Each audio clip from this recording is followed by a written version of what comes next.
Invito rápidamente, ese quiero que lo busquen. Romanos 8:5. Romanos 8:5. ¿Dónde está el Espíritu? Romanos 8:5.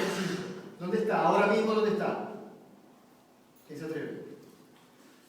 Dice, porque los que son de la carne piensan en cosas de la carne, en cosas del mundo, y eso es lo único que entienden. Pero los que son del Espíritu viven de Dios y entienden las cosas del Espíritu. Porque el ocuparse de las cosas de la carne es muerte, es desolación y es decepción. He saltado el verso 8. Y los que viven según la carne no pueden agradar a Dios. El 9 dice que Dios mora, dice el 9. Bueno, vuelvo al 8 que fui. Y los que viven según la carne no pueden agradar a Dios. Y el 9 dice, mas vosotros no vivís según la carne, sino según el Espíritu. Si es el Espíritu de Dios el que mora en vosotros. El interés que tengáis por el mundo y el interés que tengáis por las cosas de Dios determina lo avivado y lo apagado que esté en vuestro fuego con respecto al entendimiento. Pero escuchen ahora. Si alguno no tiene el Espíritu de Cristo, que es el mismo Espíritu de Jehová, que es el mismo Espíritu Santo, no es de él. El 11. Que levantó de los muertos a Cristo ese Espíritu y también te vivificará también a vuestros cuerpos mortales, porque el Espíritu mora en vosotros. O sea que hay una sustancia dentro de nosotros, hay algo que no podremos explicar, pero que está allí, que es vivo, que es real, que es el aliento de vida del ser humano, porque dice Génesis 1 que el Señor sopló aliento de vida y le dio la vida a Adán. Ese aliento, y dijo también, el espíritu del hombre no estará con ellos mucho tiempo, porque es solo carne, solo vivirá 120 años, y desde entonces nadie ha vivido más de 120 años. La Biblia es una evidencia histórica de la vida del ser humano. ¿Me explico? Entonces, ese espíritu también es un espíritu que viene hoy y te transforma, que viene hoy y te convence, que viene hoy y te da dones espirituales, que te da entendimiento, que te convence de pecado, que es a la vez tu conciencia, porque el Señor dijo que ya no escribiría las leyes en las piedras, sino que las escribiría en tu corazón, y esas leyes que están en tu corazón, es el Espíritu de Dios que te dice, no está bien, es tu conciencia, y es imposible que podamos confundirnos con el mono, porque el mono no tiene conciencia, y no evolucionó el tiempo para hacer una conciencia. La esencia de la humanidad y la diferencia de la humanidad como especie es que tenemos alma y espíritu, y es Él la que nos convence como conciencia de pecado y de justicia, y es la que nos recuerda el sacrificio de Jesús. Segunda de Crónicas 7:14. Oye, hay mucha Biblia, ¿no?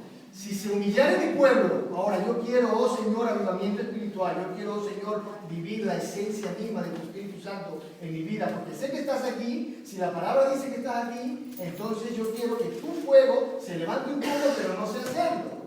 ¿Cómo lo hago? Segunda de Crónicas 7:14. Si se humillare mi pueblo, dice la palabra de Dios, si se humillare mi pueblo, sobre el cual mi nombre es invocado, y oraren a mí, buscar en mi rostro, a ver cómo encuentra el rostro de Dios, y se está haciendo un énfasis de que la búsqueda es muy profunda. Cuando hablas de buscar en mi rostro, no es una búsqueda superficial. Ahora me dicen los panes, que te bendigan los panes y que nos dé provecho los organismos. No, es una búsqueda profunda porque tenemos que buscar su rostro, ¿no? Si se convierten de sus malos caminos consecuentemente, entonces yo, dice Dios, desde los cielos oiré y perdonaré sus pecados, oiré su oración, perdonaré sus pecados y sanaré su tierra. 4 pasos rápidos e importantes para que hoy, mañana o pasado, hermano y amigo, experimentes la gloriosa presencia del Espíritu de Dios en tu vida.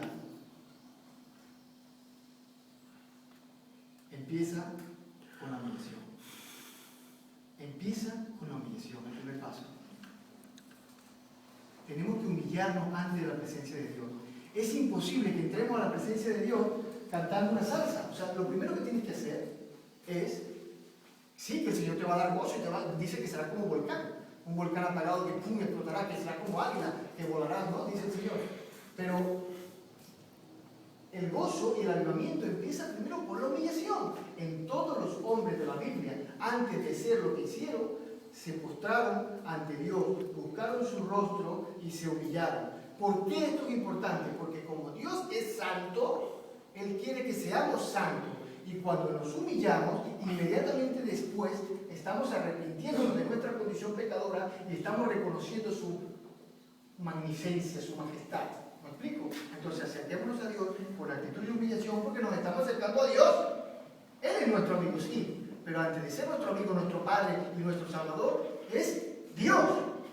Y ante Él explicaba en el Antiguo Testamento que para entrar a Él, en los antiguos rituales del pueblo judío, teníamos que lavarnos las manos, el sacerdote tenía que pasar un año sin pecar para poder entrar al lugar santísimo. ¿Eso le suena? El sacerdote tenía que estar puro y limpio para poder entrar al lugar santísimo y no de morirse. Para que no le suene, pueden buscarlo en la parte donde hablan del tabernáculo. O sea, el sumo sacerdote tenía que estar un año sin pecar. O sea, yo me imagino que estaba metido en una cápsula de vidrio, de cristal, no sé si existía cristal. Entonces, en ese año estaba aprobado para entrar ante la presencia de Dios. Ojo, estaba aprobado el sacerdote para entrar ante la presencia de Dios cuando pasaba un año de humillación y de santidad. Entonces, humíllate, ora, reconoce tus pecados, intenta estar limpio como ese sacerdote, purificado, para entrar en el lugar santísimo. Y hoy nosotros podemos entrar en el lugar santísimo aquí, en ese cuadro.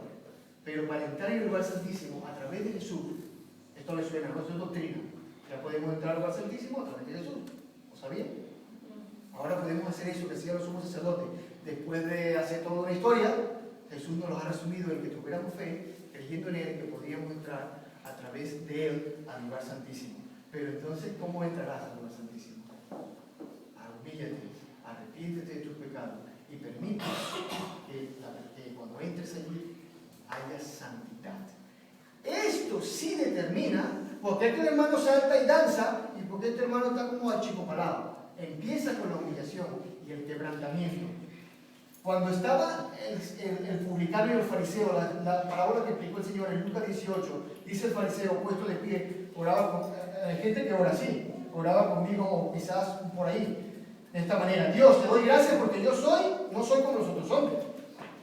Son ladrones, son injustos, son adúlteros, ni aún soy como este. En el caso dice el publicano, pero aquí puedes decir como aquel hermano que se la pasa haciendo aquello o lo otro. Ayuno 2 veces a la semana, doy mi diezmo en todo lo que hago.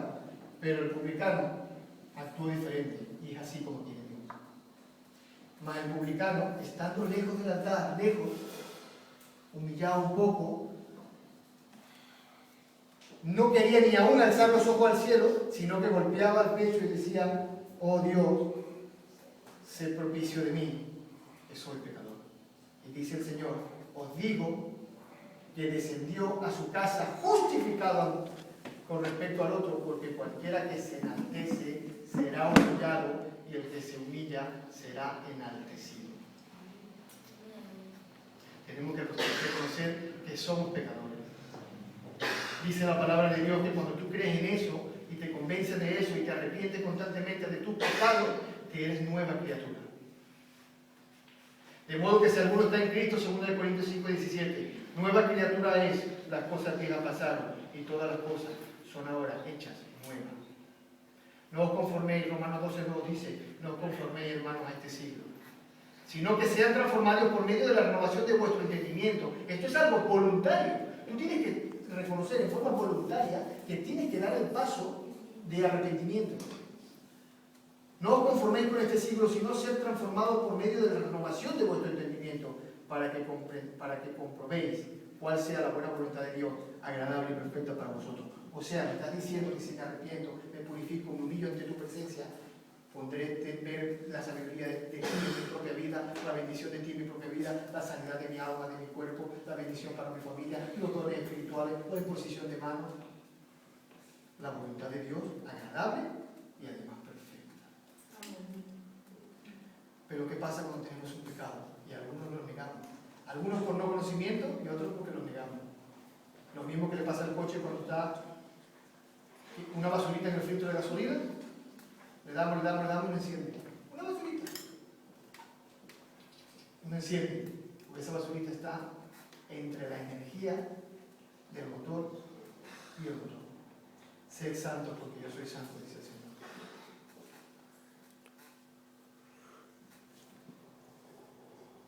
En práctica, Mateo 5:24, deja allí tu ofrenda delante del altar, anda y reconcíliate primero con tu hermano y entonces ven y presenta tu ofrenda. O sea, dice el Señor que hay cosas que estorban esta oración, ya he entendido, tengo que humillarme, tengo que pedir perdón, tengo que buscar su rostro con profundidad, pero tengo que tener cosas claras antes de hacer esto.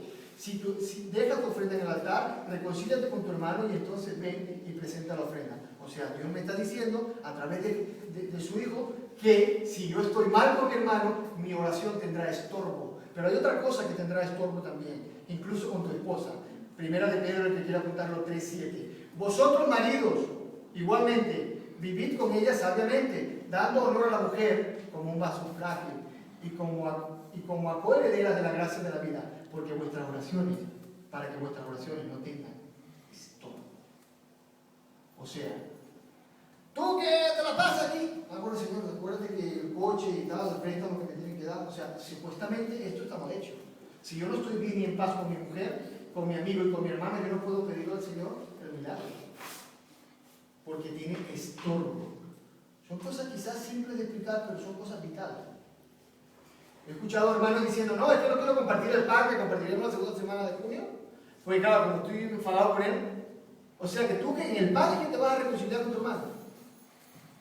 Es todo el tiempo que tienes que estar reconciliado con tu hermano, que tienes que ser benigno y entender que lo que él hace lo hace porque es emocional, porque es un ente emocional, pero no lo hace para ofenderte.